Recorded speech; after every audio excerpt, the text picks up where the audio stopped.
जब हम मंदिर जाते हैं तो क्या लेकर जाते हैं, भक्ति या डर? क्या आपने कभी सोचा है?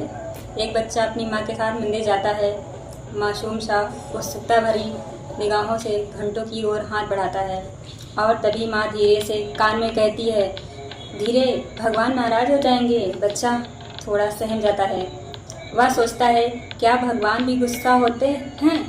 क्या वह हमेशा हमें देख रहे हैं जैसे कोई सीसीटीवी कैमरा हो, और जैसे ही हमने कुछ गलत किया तुरंत सजा देंगे? हमारे समाज में ये भावना बहुत गहराई से बैठी हुई है कि भगवान सब देख रहे हैं, झूठ बोलोगे तो पाप लगेगा, पूजा नहीं की तो अनिष्ट होगा। यानी ईश्वर से हमारा रिश्ता प्रेम या विश्वास का नहीं, एक तरह का अनुशासनात्मक अनुबंध बन चुका है। जैसे ईश्वर कोई शिक्षक हो जिनसे डरे बिना नंबर नहीं मिलते। हम व्रत रखते हैं, दान करते हैं, तीर्थ यात्रा करते हैं, लेकिन ज़्यादातर बार यह सब डर से प्रेरित होता है। डर कि अगर हमने ये नहीं किया तो कुछ गलत हो जाएगा। हमारे धर्म कर्मकांडों में यह डर अक्सर छिपा रहता है। अगर श्रद्धा नहीं किया तो पितृ नाराज हो जाएंगे, अगर व्रत नहीं रखा तो देवी प्रसन्न नहीं होंगी। जब आप गहराई से सोचते हैं तो पाते हैं कि कई बार हमारी पूजा भी एक सौदे की तरीके हो जाती है। हे भगवान, ये कर दूंगा अगर आप मेरी नौकरी लगवा दो। यह भक्ति नहीं, एक प्रकार का सौदा है। अब सोचिए, अगर भगवान को हमने अपने माता पिता जैसे माना है तो उनसे डर कैसा? क्या आप अपनी माँ से डरते हैं? क्या आप अपने सबसे करीबी दोस्त से डरते हैं? तो फिर ईश्वर से डरने की ये भावना कहाँ से आती है? गहरे से देखा जाए तो यह डर हमें बचपन से सिखाया जाता है। अगर झूठ बोलोगे तो भगवान सजा देंगे, अगर रात को सही समय पर नहीं सोए तो भूत आएगा। ये बातें शुरू में सिर्फ नियंत्रण के लिए होती हैं, लेकिन धीरे धीरे यही डर हमारे जहन में बैठ जाता है और हम इसी ही धर्म समझ लेते हैं। असल अध्यात्म हमें सिखाता है कि ईश्वर डर नहीं, प्रेम है। ईश्वर कोई मूर्ति रूप नहीं, वो तो चेतना है जो हमारे भीतर है, हमारे आसपास है।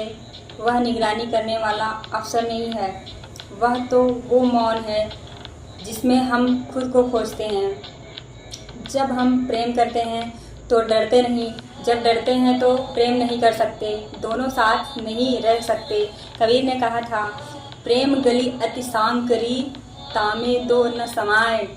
इसका अर्थ है कि प्रेम और भय एक ही स्थान पर टिक नहीं सकते हैं। जब जरा इतिहास की ओर नज़र डालते हैं, पुराने समय में धर्म का उपयोग समाज को नियंत्रित करने के लिए हुआ।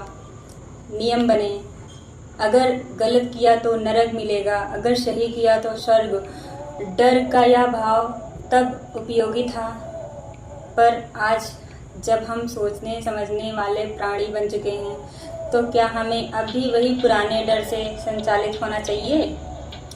आज का युवा सवाल पूछ रहा है, क्या अगर मैं मंदिर ना जाऊं तो भगवान मुझसे नाराज हो जाएंगे?